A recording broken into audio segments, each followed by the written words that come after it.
Today, I'm here with my oldest boy Chris, and we're going to celebrate Canadian Beer Day. Let's check it out.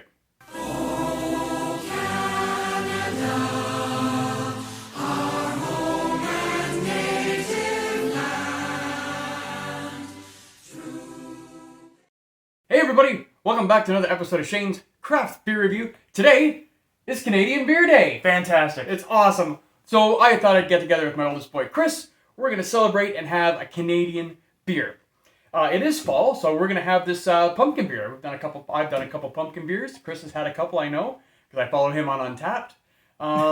But yeah, so today we're going to try the Highballer Pumpkin Ale. This is from Grand River Brewing out of Vaughan, Ontario. 5.2% alcohol by volume, 10 IBU. Subtle pumpkin and spice flavor, balanced by a pale malt profile and hop contributions.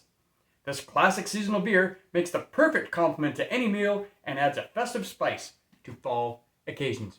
What is the fall occasion? It's Canadian Beer Day! Oh, of course. So we thought we'd try, what we got for ingredients here? Water. Yeah, obviously. Malted barley. Obviously. Pumpkin, hops, yeast, spices. And then after that it says it contains barley. Well, you just said that in the ingredients. Why do you gotta say it contains barley? Do people have barley allergies? Could be. I don't know. I have no idea. Anyway, let's get into this Highballer Pumpkin Ale and see what we got.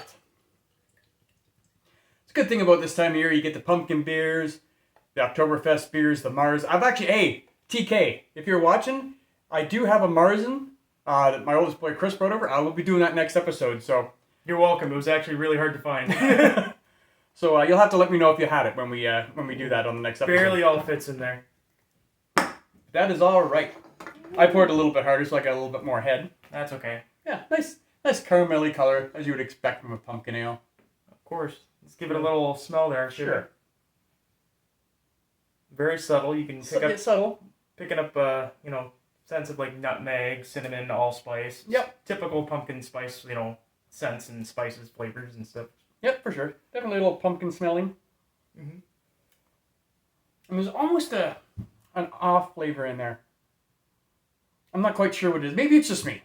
Crap, got a little on my nose. I couldn't even tell you what it is. It's something I couldn't tell you what it is. Maybe a little bit of a licorice or something, or maybe even just a tad of vanilla in the back. Oh, it's the vanilla. Ah, yeah, that's it. Jesus Christ, I gotta stop putting my nose So put your nose in it. Yeah, I think it's a touch of vanilla. I think that's what I'm smelling, and for some reason it just didn't clue in that that's what the hell it was. All right, well, let's give this a try, Chris. All right, cheers. Cheers.